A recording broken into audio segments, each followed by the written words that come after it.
নির্বাচনের আর মাত্র ৩ সপ্তাহ বাকি। দেশের সর্বত্র এখন চলছে নির্বাচনী আমেজ। ব্যতিক্রম নয় শিল্পনগরী গাজীপুরও।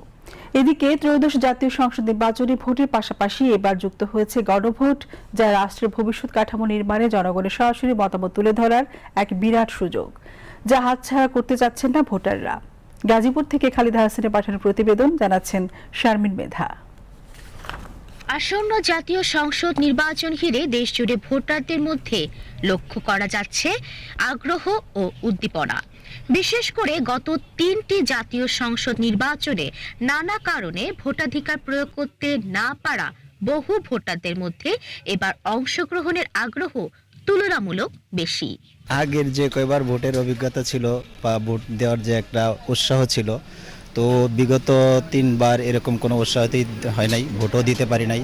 তবে এবার যে উৎসাহটা আছে, আমরা এমন একজন প্রতিনিধি চাই যারা সমাজের জন্য এবং সন্ত্রাস চাঁদাবাজ মুক্ত এবং ভবিষ্যতে যাতে আর কেউ দুর্নীতি না করে, এরকম একজন প্রতিনিধি আমরা চাই। আমাদের প্রত্যাশা এইটাই যে আমরা ভালো একটা সমাজ চাই এবং বর্তমানে যে পরিস্থিতি যাতে চাঁদামুক্ত বাংলাদেশ চাই।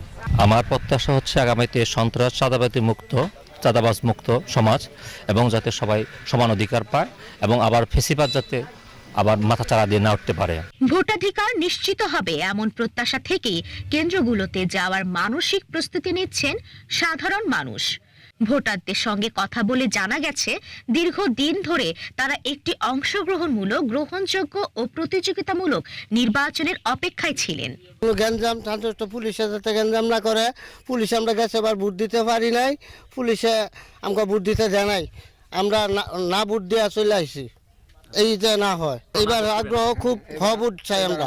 আমাদের প্রত্যাশা থাকবে সামনের দিনটাতে যেন সঠিক এবং সুষ্ঠু নির্বাচন হয়। কোনো পেশি শক্তি, দুর্নীতিপরায়ণ কোনো ব্যক্তি যেন সংসদে না যেতে পারে, তার জন্য আমরা সোচ্চার থাকবো ভোটার হিসেবে। এবারে জাতীয় সংসদ নির্বাচনের আরেকটি গুরুত্বপূর্ণ দিক হলো একই দিনে অনুষ্ঠিত হতে যাচ্ছে গণভোট। সংবিধান ও বিভিন্ন রাষ্ট্রীয় সংস্কার প্রশ্নে জনগণের সরাসরি মতামত গ্রহণ করা হবে এই গণভোটের মাধ্যমে। ভোটাররা বলছেন, এটি দেশের রাজনৈতিক ইতিহাসে একটি তাৎপর্যপূর্ণ উদ্যোগ, যেখানে জনগণ নিজেরাই রাষ্ট্র পরিচালনার কাঠামো নিয়ে মত প্রকাশ করার সুযোগ পাচ্ছেন।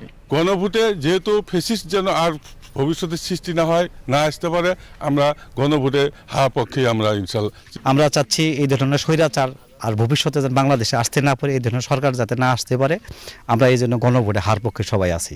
আর যেন কোনো মব সৃষ্টি হয়, কোনো ফ্যাসিস্ট সৃষ্টি হয়, কোনো সন্ত্রাস সৃষ্টি না হয়, এই জন্য আমি হার পক্ষে। সব মিলিয়ে আসন্ন জাতীয় ত্রয়োদশ সংসদ নির্বাচন ও গণভোটকে ঘিরে ভোটারদের আগ্রহ শুধু ভোট দেওয়াতেই সীমাবদ্ধ নয়, বরং দেশের ভবিষ্যৎ দিক নির্দেশনা নির্ধারণে সক্রিয় অংশগ্রহণের আকাঙ্ক্ষাই বেশি স্পষ্ট হয়ে উঠছে। কাজী শারমিন ইসলাম মেধা, বিটিভি নিউজ।